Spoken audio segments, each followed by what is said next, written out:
Hello. Hello. Hey, can you hear me? Yes. Yeah. Hey. Cool. Hi. So, yeah, can you please briefly tell me about your current situation and how can I help you in this mock? Oh yeah, sure. I'm going to have a virtual site with Amazon in uh like probably another 10 days. So probably as far as I know, usually we will have one or two algorithm questions in a coding round. Probably also with some like background introduction and behavior questions. Um, Mm-hmm. I'm not so basically, could you just help me to um, like have a very standard round mock interview for a virtual on-site, something like that? If either to have behavior questions and algorithm questions, that's also fine. Okay. Yeah. So, yeah, let me think. So, if we just do algo questions, we can probably do two. And if we do like behavioral, then maybe we'll not have enough time for two. Yeah. I So, see. Do the interviews usually ask behavior questions first or after the yeah, coding round? interviews usually have one or two behavioral questions and then algorithm. Yeah. I see. I see. Um, I mean, uh, either Yeah. way, Yeah. probably we can start with the coding first, and if we have time, we do behavior question. Does that make sense? Okay. Yeah. Sounds good. So, uh, and what resources have you been using to prepare for these interviews? The resources. Mm-hmm. Basically, I just did some practice on Lico. Mm-hmm. Okay. There's also this thing which might be useful, actually pretty useful, to be aware of different patterns in coding problems, right? So like two pointers, sliding window, two heaps, um, um, topological sort, all of that. So yeah, all of that you can find there, like modified binary search. Yeah. So it's good to be Oh, aware of like what patterns are out there, and do a couple of examples on each pattern, right? Um, cool. So yeah. let's Thank you. This is very useful. Thanks. Yeah, because otherwise, if you are not aware of a pattern and they give you that pattern, then it becomes hard to like come up with that technique on the spot, right? So it's good. Cool. So if you click on drawing mode on the top left, Oh yeah, sure. let's say you're given this binary tree, uh, five, hmm, one second, five, six, and seven, right? One. Okay. So this is a binary tree, and the output we expect is on line number one in CodaPad. It's going to be a list of lists. And what we do is we look at this tree, figure out what are the leaves in this tree, right? So the leaves Yep. are 7, 6, 5, 4. So we put 7, 6, 5, 4 in the output. And then let's say like once we extract these leaves, now the tree is left with 1, 2, and 3. So in this tree, in 1, 2, and 3, we'll have the leaves are 3 and 2. So we put 3 and 2 as the next set of leaves in the output. Right? And then the only tree that is left is 1. So we take, because 1 is the only leaf, it is also 1 is the only node in this tree, so it is also a leaf. So we put 1 in the output. So this is the output we are looking for. I see. I see. It seems like we need to collect the leaves in a reversed order for each level. Is Mm-hmm. that correct? A Um, question. uh-huh. A question here. So, what if we have a tree like this? Mm-hmm. Uh, 5, 6, 7. So basically here, it's actually an empty node. Uh-huh. Shall we return so the first level of our output, is that should be like 765, just as 765, or actually 7652? Exactly. So 7652 because 2 is a leaf, right? 5 is a leaf, 6 is a leaf, 7 is a leaf. I because here like two actually have just have one child, have the right child, Oh, got it. Yeah, so yeah, it yeah. is not. So It's you're right. Yeah. So 2 is not a leaf. My bad. Yeah. Go. So it'll be, yeah. So 5, 6, 7, and then you'll have 2 and 3, and then 1. that's right. I see. And if we don't have the five here, if we don't Mm-hmm. have the five here, uh, Then it'll be 2, 6, 7. then it will be 267. I see. I see. Okay. Cool. Mm, yeah. And my first thought about this question is that we can use the recursion to go to traverse down to the bottom level of the tree, and we can tell if a node is a leaf by see if it have any left children or right children with it, and if it's not, we will do the we will collect this we will collect it. Yeah, we will put it into the our final result. Mm,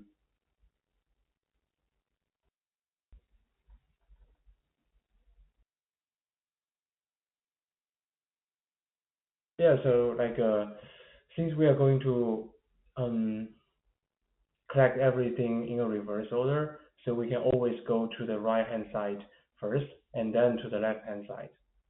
And if we see if we see the right hand side the current node is a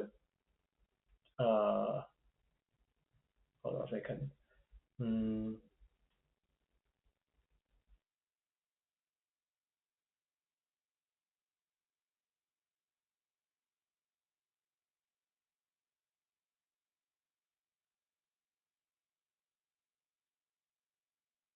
yeah, so if we see like a node has any children, then we will leave it to the next level. Otherwise, we will put it into the final output. Um, so does it make sense? So you said you'll do a DFS and then you'll check whether the node has any children. If not, you'll put it in the final output. Um, yeah. Yep. Yep. And so how do you And collect? also, But if you see, we need to collect all the nodes basically, right? So line number 3. we can check if it's a child node first. If it is, then first in the first level we will put 7654 Mm-hmm. into the output, Okay. and we can return we can return a collecting status uh, from the recursion function, um, so that we can know, for example, like for 3, uh,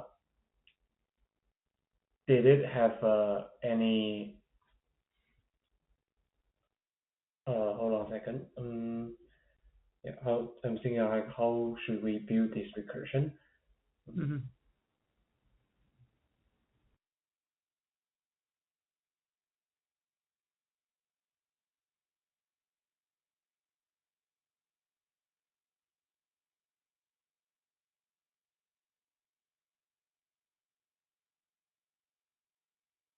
Yeah, and when we do the return, I think after we have collected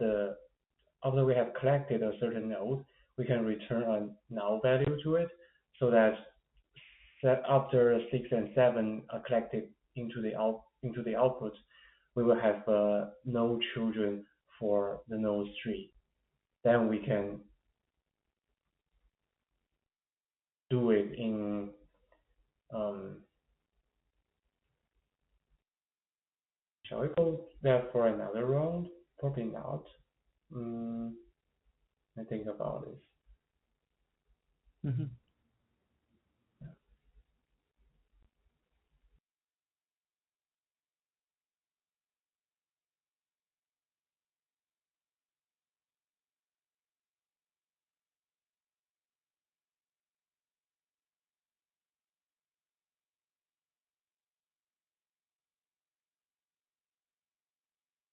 or like even the output is really in the reversed order. Uh, is it okay for us to just collect everything in order and then reverse um, the order in the output for everything? Because if we just traverse all the nodes level by level, then we can easily get the output like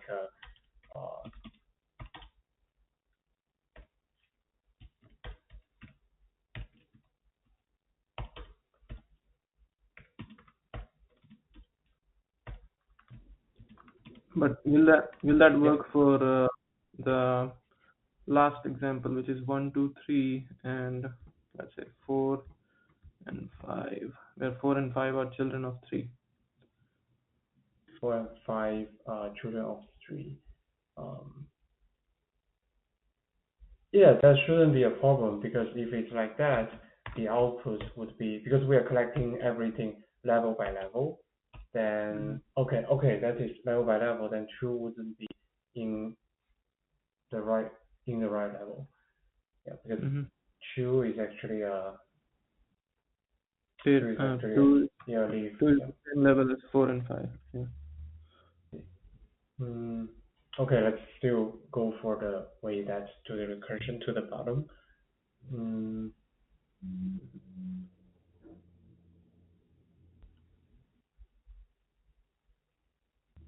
And let me know if you need any hints, or you can keep thinking. Yeah.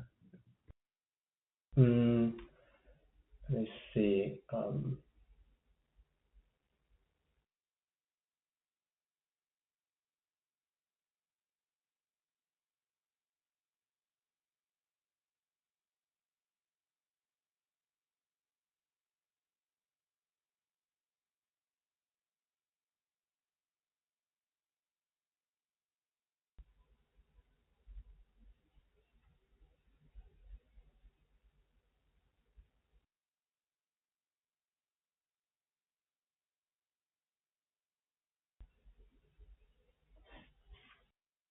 Mm, okay, so here we do the recursion all the way down to the bottom. Mm, and if it's a leaf child, we'll put it into the result. And after that, we should mark all this. It will be ideal to mark all this as a null value so that we can have a new level of these. Mm. And we need to find a way to return these status and put them into the right level of output. Mm-hmm. Yeah, that's a good observation that each node needs to go into its right level, right? So Mhm. what information can you pass back when you come out of recursion to the node so that it goes into the right level?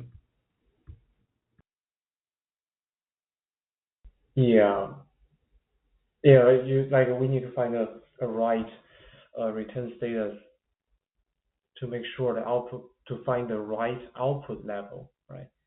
Because Yeah, otherwise yeah. we And wouldn't know. Yeah. if you knew the level of each node, right? Let's say like you knew that this was level X, this was level X, this was level X, and so on, and this was level Y, this was Hmm. level Z, right? And if you knew this information, you can easily put them in the right level in the output, right? But you don't know that yet, so how can you know that when you're doing your recursion? Mm,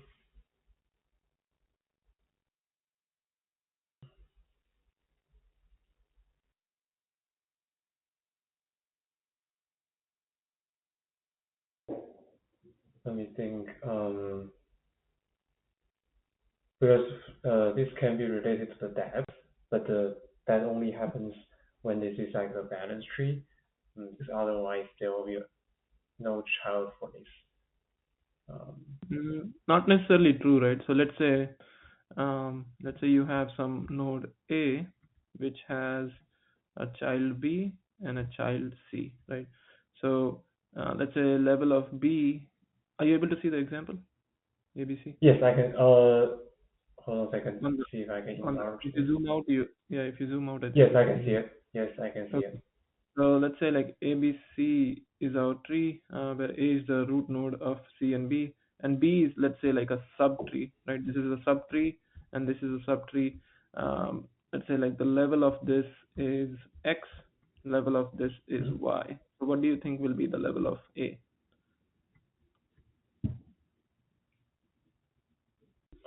Let me think about it. It should be um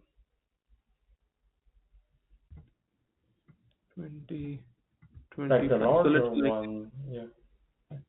yeah, I just put like a concrete number here. So let's say X is equal to 20, Y is equal to 25, right? So the level information for B is 20 and for C is 25. So what do you think will be the level of A?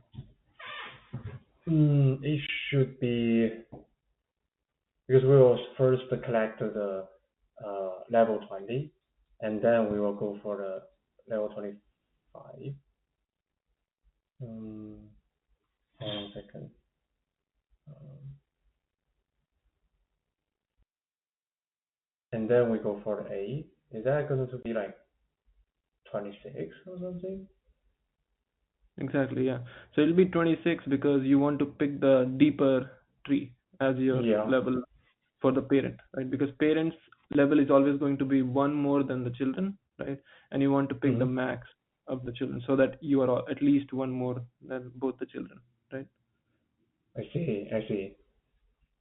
So how can you use this um, sort of technique to come up with level information for all the nodes? And if you have the level information for all the nodes, then you can easily populate them, put them in the right uh, level in the output. Shall we have like a hash table to use the level number as the key and the nodes as the value, the nodes as a list of the value as list of nodes, and Hmm. when we do, and we can format the output based on the hash table when in at the end of the day.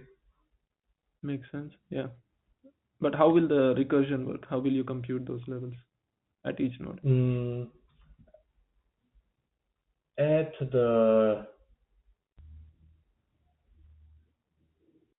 second, at the very beginning for the first level, I will put the level as 0. And after that, in hold on a second, because if it just goes 0, then this will be 1, this will be 1. But this actually will be 2. But Mm. actually we are collecting this part together if there is no 4 and 5. Mm, So yeah, like again, look at this example, right? This one. So what did we know the level, we know the level of children before we knew the level of parent, right? Because if you do your leveling from the top, then your leaves can be at different level, but we want the leaves to be at the same level. yes. So probably after we have hit a leaf, then we can return the level as 0, Hmm. and in each one of the parents, we will take the max between the left and right, Hmm. and the plus 1. That is the parent level, Hmm. and we can based on this parent level to put it into the uh, right place in the hash table. Makes sense. Yeah. So can you explain the whole, let's start from like beginning, right? So you're looking at the root, what happens next? Yep. So since we are doing to collect all the nodes in a reverse order, then we will go for the right-hand side first, Hmm. and we will have a deep first search all the Hmm. way down to the leaves. And then when the way we to tell if a node is a leaf to see if it have any left children or right children. If it doesn't, then we will return the level of it. If it's a leaf at the very beginning, it's actually 0. Mm, Otherwise, and the level of their parent nodes would become uh, yeah, so like the jump out condition for this recursion should be like if the node is actually a null value, Mm-hmm. then we will return 0. Mm-hmm. And after that, we will see the left and the right. We will take the max between the left and the right and plus 1 as the parent level.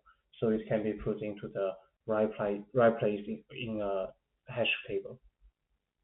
Makes sense, yeah. And so what will be the tracing of recursion, right? So you go from 1 to 3, 3 to 7, and then what happens next? 7 will be, yeah, we will assess one level down below 7, and we will see nothing, which means Mhm. 7 is actually a leaf. Mhm. Mhm. We will collect it. Mhm. Hold on a second. Yeah, we will collect it.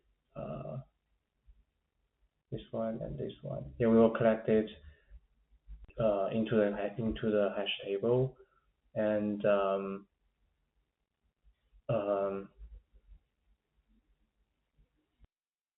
yeah, we will return the level number of 7.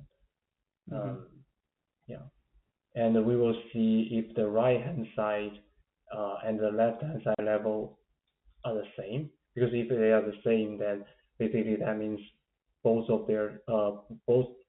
children of the parents will be collected at the same time, and the parent will be ready to be collected. Otherwise, we need to go for uh, No, but why do you care yeah. about both being the same? Because as long as you know the level, you can just collect Mhm. that node.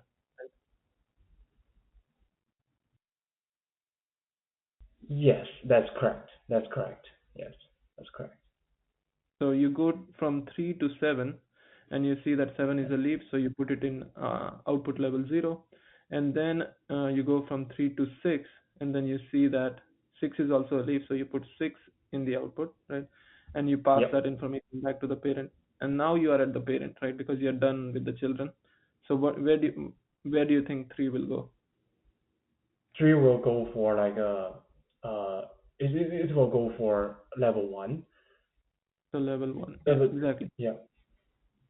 And now Yeah, you're yeah, it's done. like the parent level is determined by taking the max of the children and plus 1. Yep.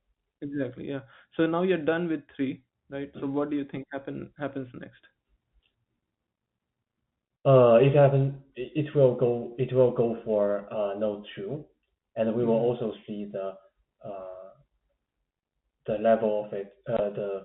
The level number is actually 0, so 2 will be put together with 7 and 6, and then we will go for 1, which has the level number as 2, because we are taking the max between 0 and 1 and plus 1. Perfect. So what will be the time and space complexity for this? For the time complexity, it will be the number of nodes of the whole tree. Uh,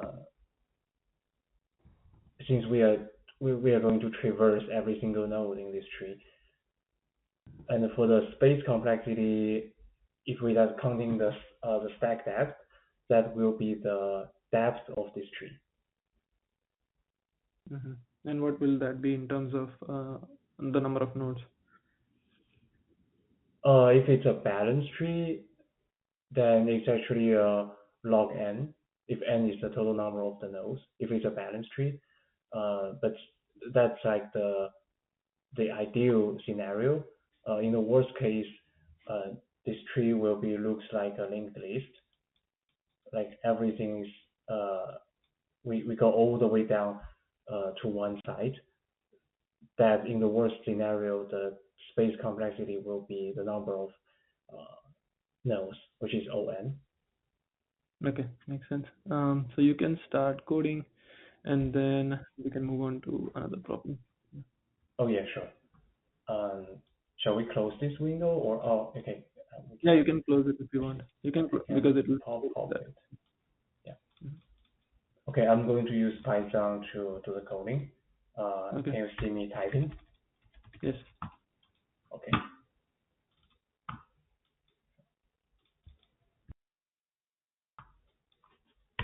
Okay, we will call this function collect like this, and we will put the the root of this tree into it, and if we'll handle some corner cases, like if the tree is actually a null value, then we will just directly return an empty list. Is that okay to do so? Yeah, sure. Okay, and we will have a hash table ready for collecting everything.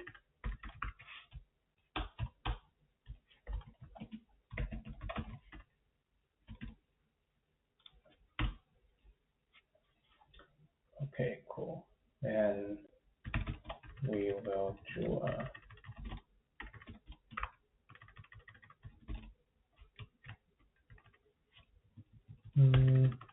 oh,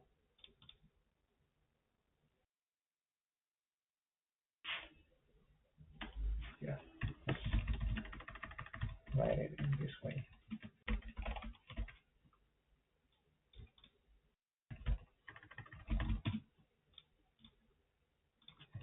So that this can be a global variable.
Okay, so here we are going to do the recursion function,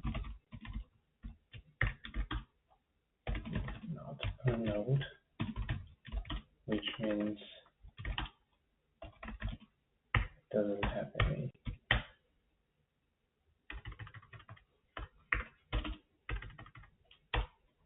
Actually, just goes for, yeah, and we will always go for right hand side first.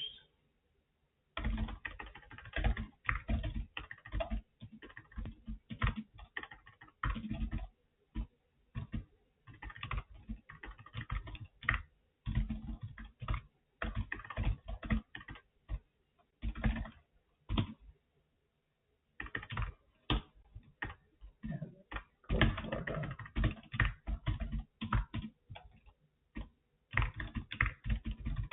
left hand side.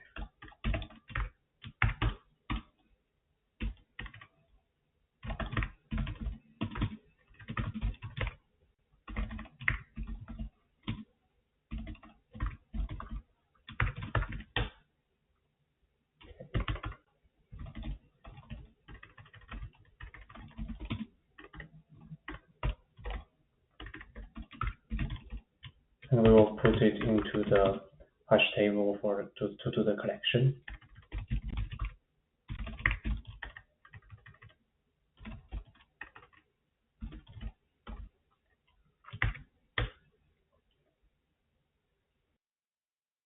Collection. Okay, and return the label here. Do you think that I should write out the tree node structure? No, it's fine. Okay, cool. So yeah, like here we initialize the hash table to do the collection, and we use a recursion function to go all the way down to the bottom level of this tree. And if the node is actually a null value, we will reach -1.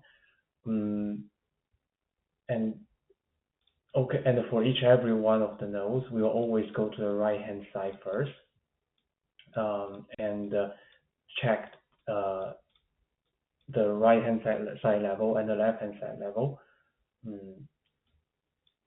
And the current node level will be the maximum between the right and left plus 1. But we can explain this based on our previous example.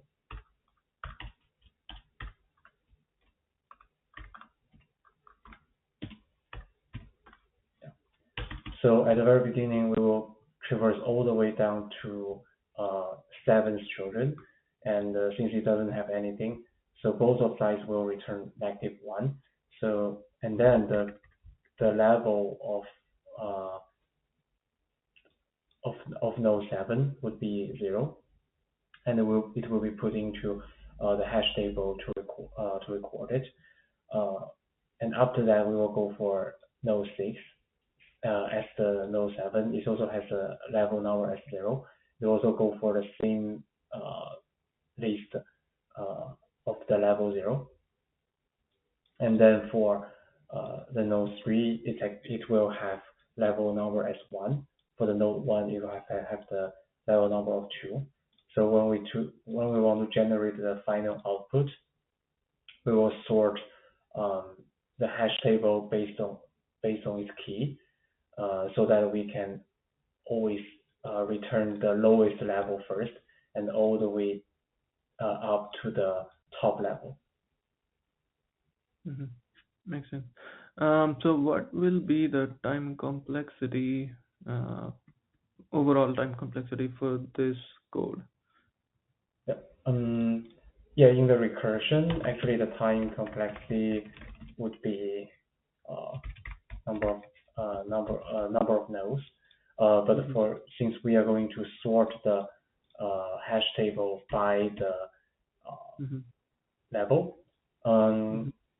the amortized one, or let's say, like in the worst case, the time can be sort worst case. It can be the number of levels can be a number of nodes that will Mm-hmm. become n log Yeah. n So sorted. is there a way to make it faster? Because we want like linear, right? So what can we do to avoid sorting? Can we use I see can we use heap to maintain the order of it? What do you mean? Let me think about if we can use So maybe think about like the return value yeah. of this. I'm thinking like what if we initialize the table as just as a list, Mm-hmm. but we wouldn't know how many. It's like the thought in my mind at this moment is we initialize the result as a list, and every time we saw, since we do it from the bottom to the top, we can always append the next level to Mm-hmm. these results. Mm-hmm. Append the next level. Okay, if we want to do that, then we can write it as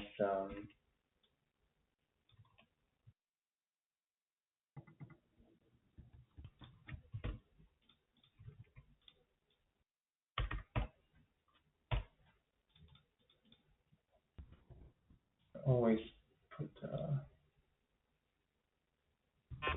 Yeah, we can do the append. I think this. Hmm, let me see.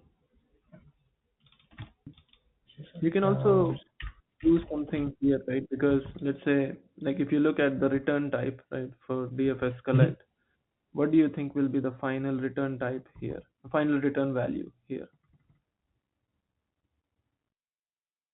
Mm, It'll be it will be it will be the non the level of the root. It will be the level of the root so that we can know the total uh exact. so that we can know the total uh yeah Mhm. like So you total know level of it. so you know the smallest level, which is 0, and the max level, which is the root, and then you can Yeah. easily populate it. And you can also do this strategy you explained on line number 43, right? Because you're doing bottom up, you can always add new levels to your list whenever you see that that level doesn't exist. It is. And here then we need to do some append here. Yeah. But I think that it can be it's sometimes it's better to uh, reserve all the space needed at the end of the day. So here, but Hmm. since we are not sure how many values in each level, so actually I Hmm. think it's fine to use append. Okay. Yeah, if we use append here, then it should be the result. Okay, so we can do some changes here, like if the current level is equals to the current level is actually uh, equal to the length of the result. And here we need to have a new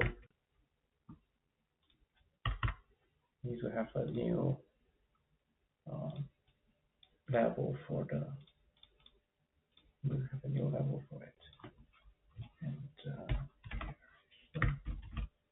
current level append the value.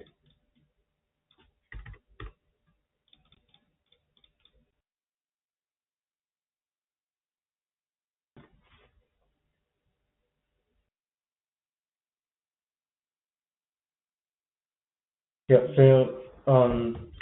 So since we are always seeing we will always see the lower level number first, so we can see when we assess the level 0, there is actually nothing in the results yet.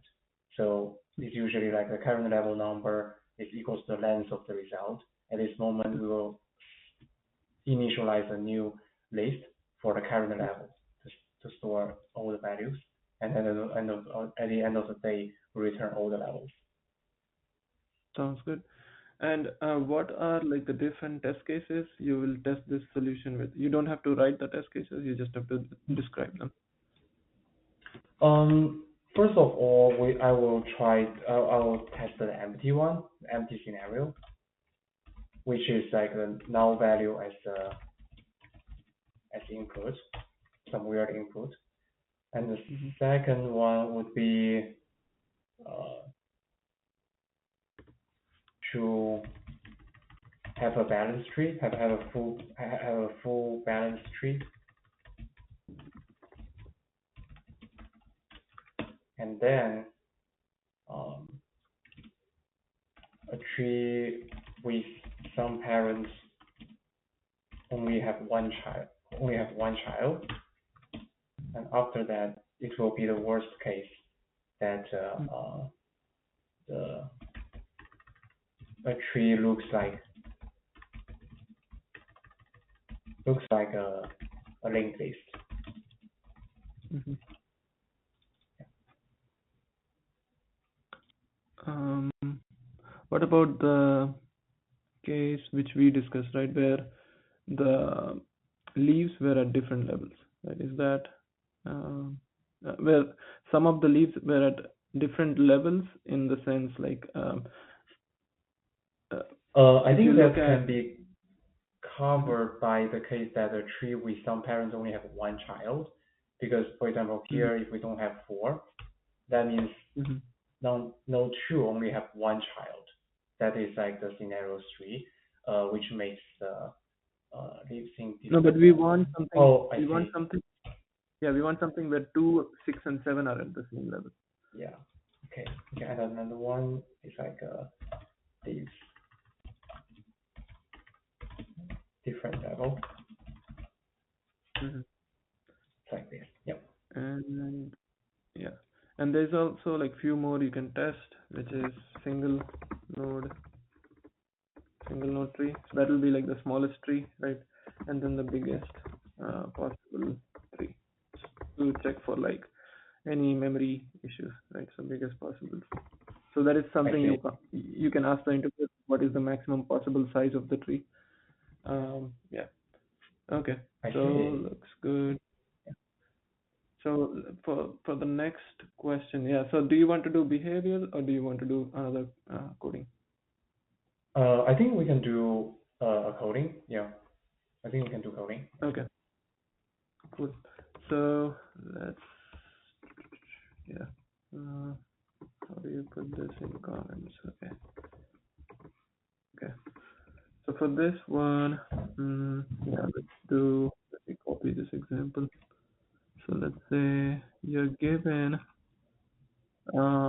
given bunch of meetings, right? And you Mm-hmm. want to find out what is the minimum number of rooms that is required to hold those meetings, right? So let's say like the meetings in this case is a list.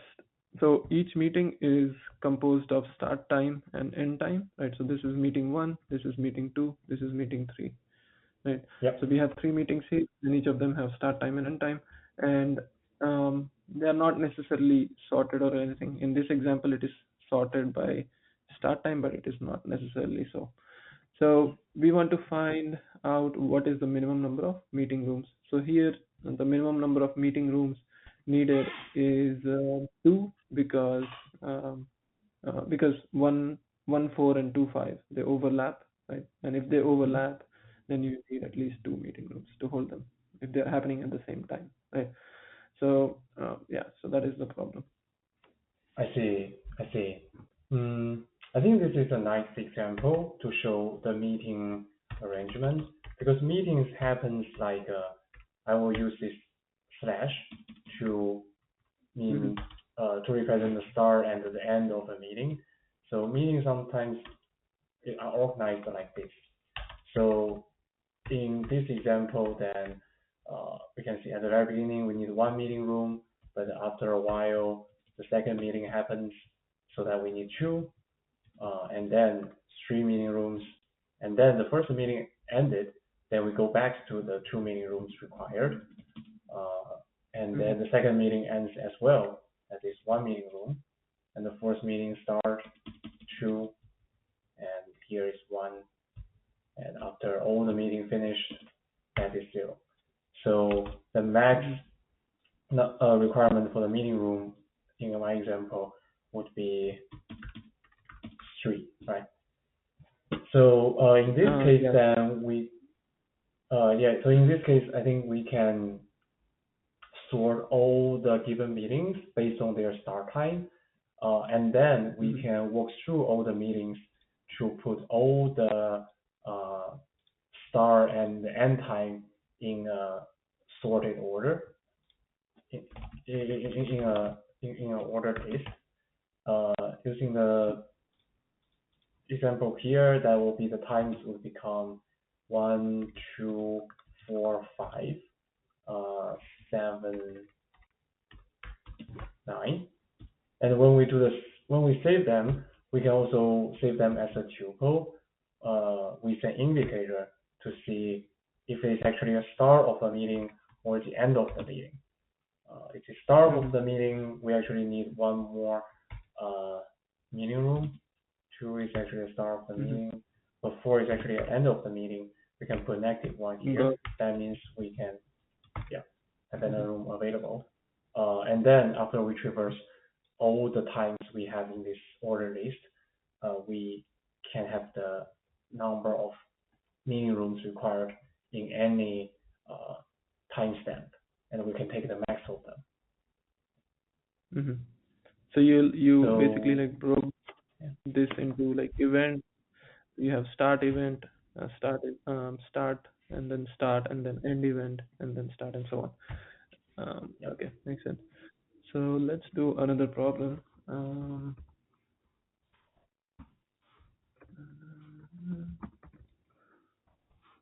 for this one,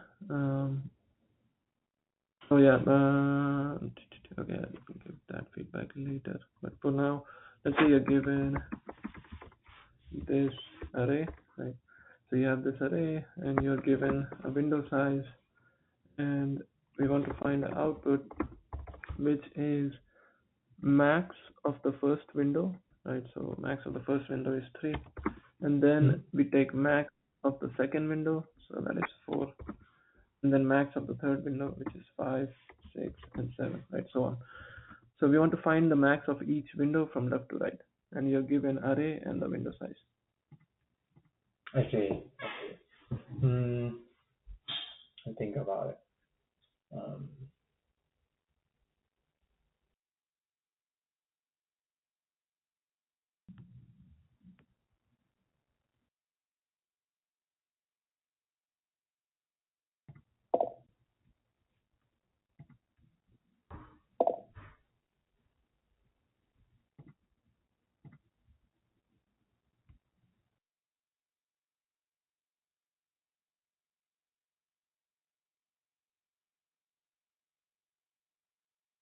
And we'll stop in around like 5 minutes for feedback. Yeah. yeah, yeah, sure.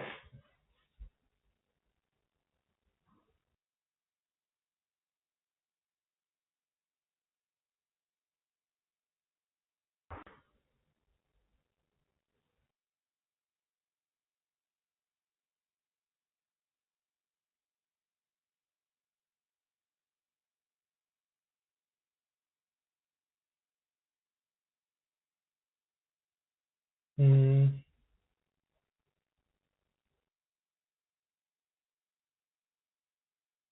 I'm thinking we can. Um, the first thought come to my mind is actually we can always maintain a sorted list for our window, which here is like 1, 2, 3.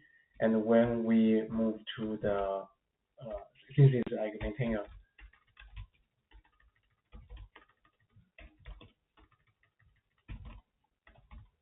a sorted list here, and so that we can always like the last value is always the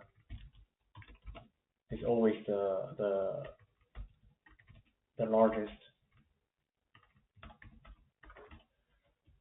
And then when we move to the next number, we can do a binary we can do a binary search for the value that we should remove and the value that we should insert. Um, Hmm. yeah. So this can and we can do the binary search. But how do you maintain the sorted list?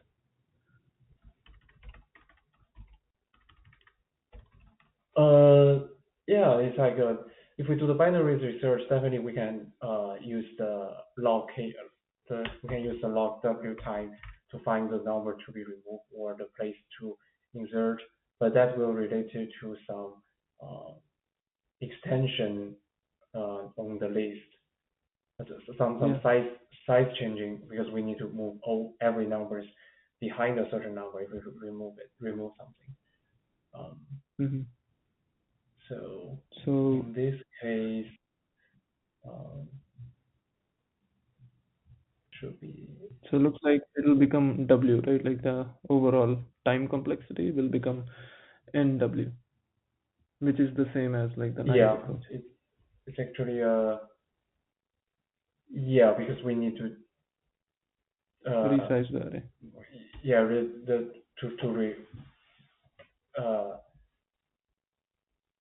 yeah to maintain like the place for the values behind the remove value or insert value. Mm-hmm. Thinking if there are any other ways.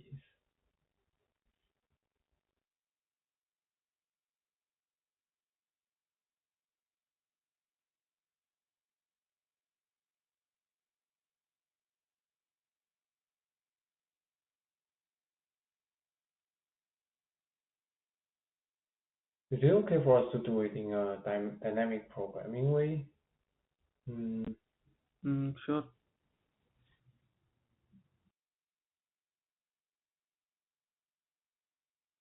But you can also do without dynamic programming. There are like two yeah, approaches without dynamic programming, yeah, dynamic which programming will that so is like a kind of tricky to design. mhm. Mm, There are like what these would two be approaches. There are two approaches. One of them is in logw, one of them is OFN. So, and both of them don't use dynamic programming. They just use like data structures. see? Mm,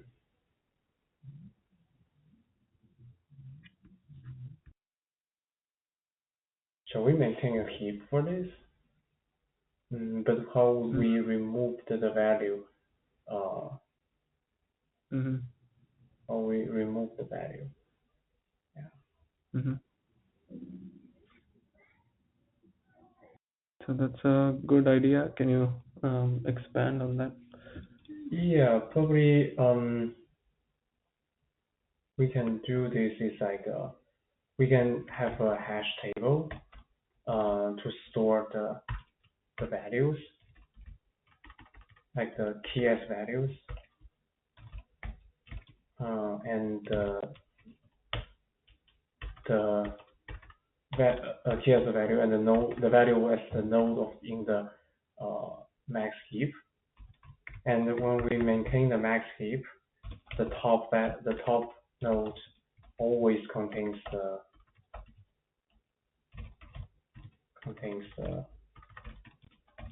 max value. And when we do the delete, we can use the hash table to quickly uh, find the node that we should delete. So in every node, it can have two attributes. One is the value, and one if it's deleted. So Mm-hmm. in each of the move, in each move, uh, we will uh, mark the node that should be removed,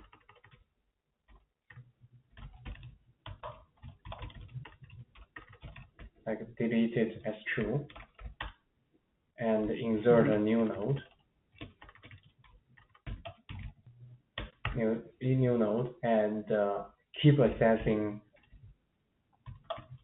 the top, the Mm-hmm. top of So the max heap.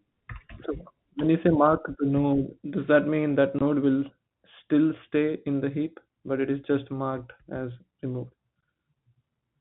Yeah, it will. Yeah, it will stay in the heap.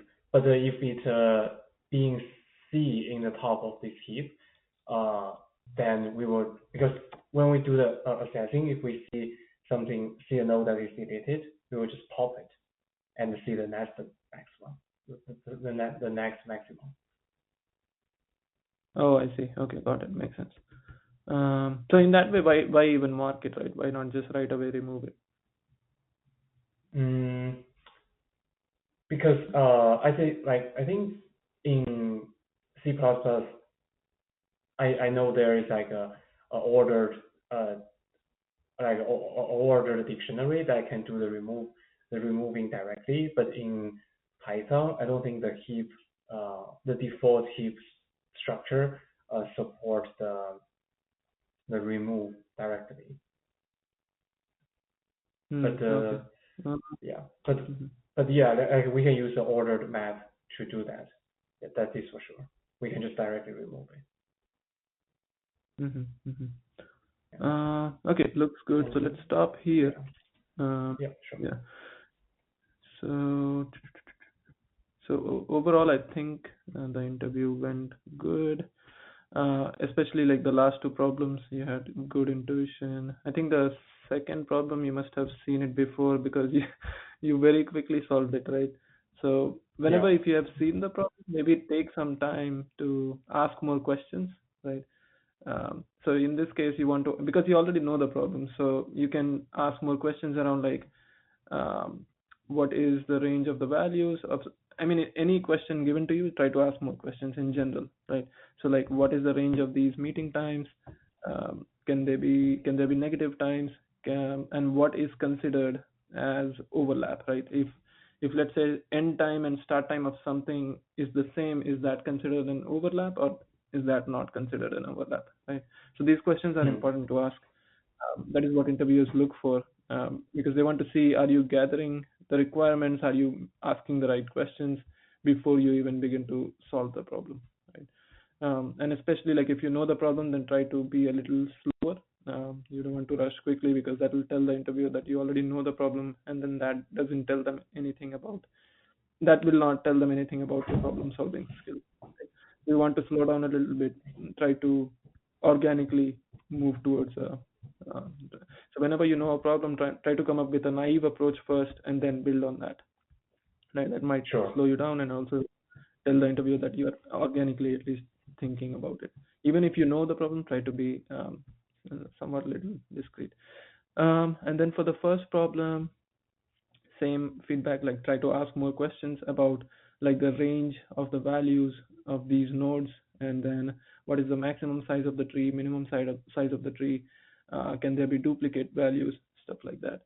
And then the other feedback would be to, yeah, so I had to give you some hint. So try to, yeah, so whenever you feel like you're stuck, then try to think about like a toolkit, right? So for this problem, because it is a binary tree problem, then things like Mhm. BFS, DFS came to your mind. But then when you thought about DFS, you also want to think about in order, post order, uh, and pre-order, right? So in this case, post order seems to work because you're collecting the children's, you're processing the level for the children and then processing the level of the nodes.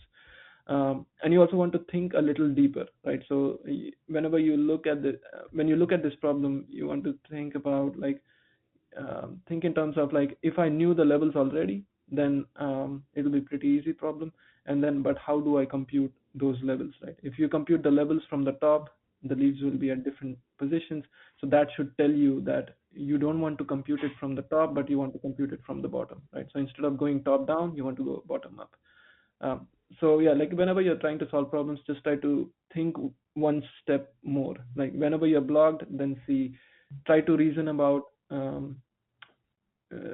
yeah, try to think out loud and try to reason about, think about that next step you can take when you are blocked. Just think about the next step. Don't think about like too many steps at once.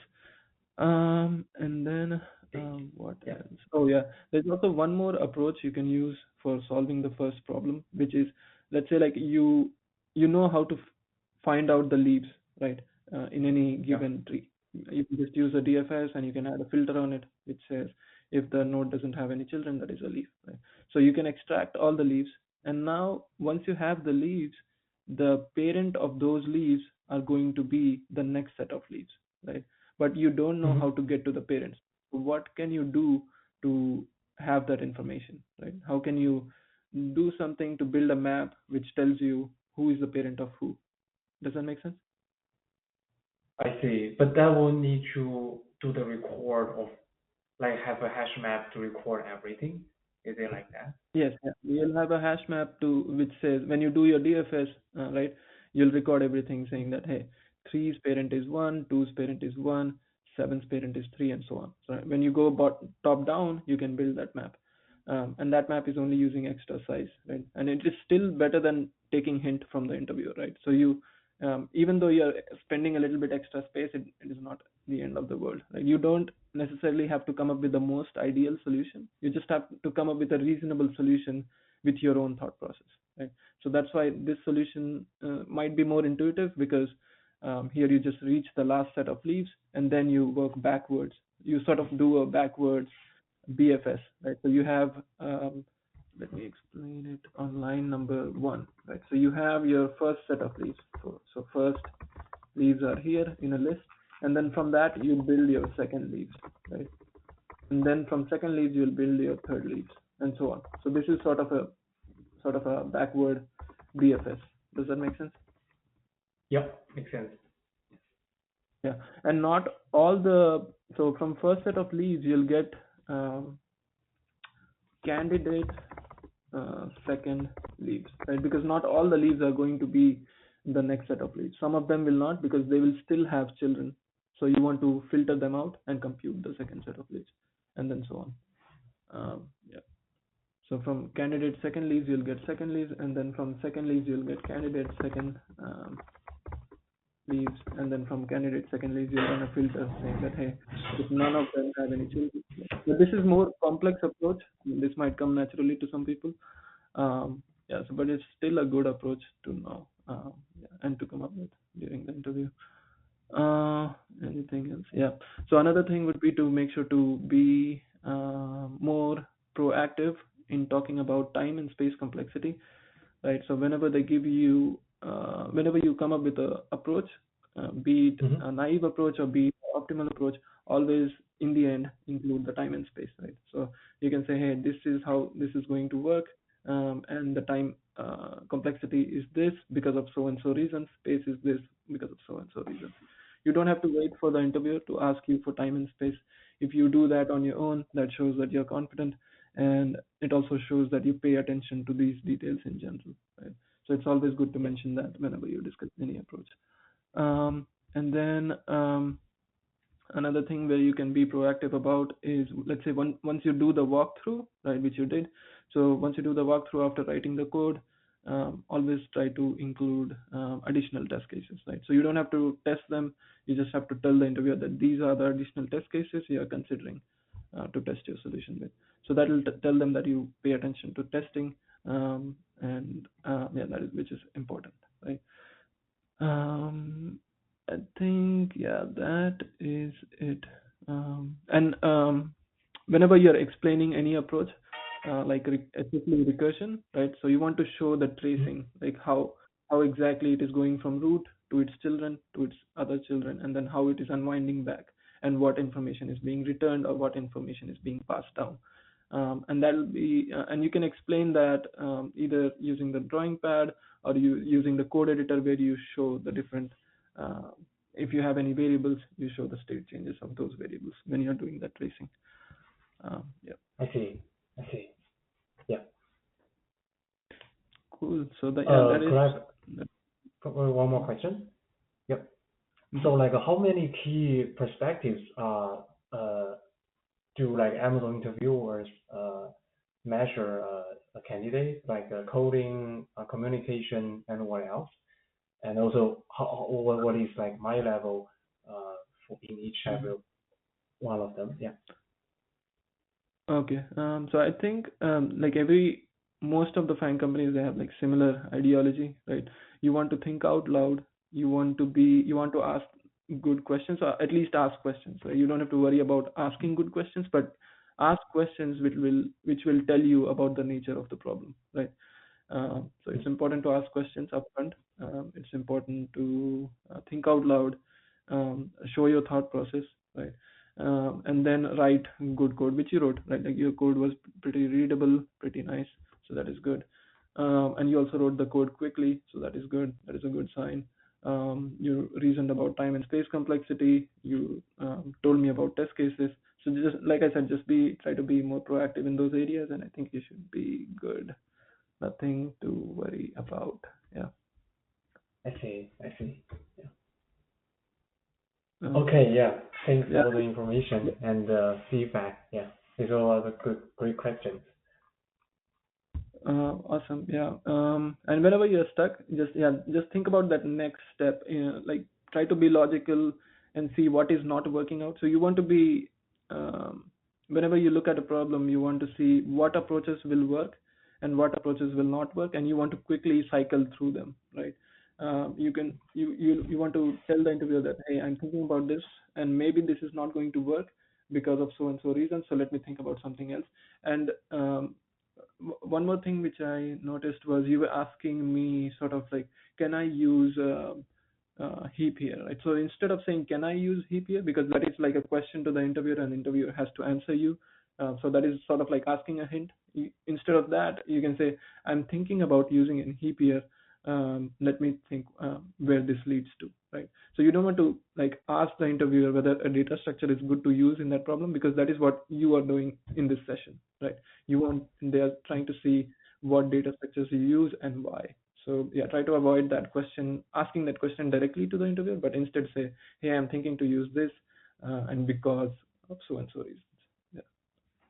And if Got they it. don't Got like it. what you're using, correct you anyway. Yeah. I see. I see. Got it. Cool. Understand. Yeah. You have to get going, but nice to meet you, and all the best for the interview. Yeah. Thank you. Thank you. Very appreciate for this. Yeah. Okay. Cool. Yeah. Bye. Okay. Fine.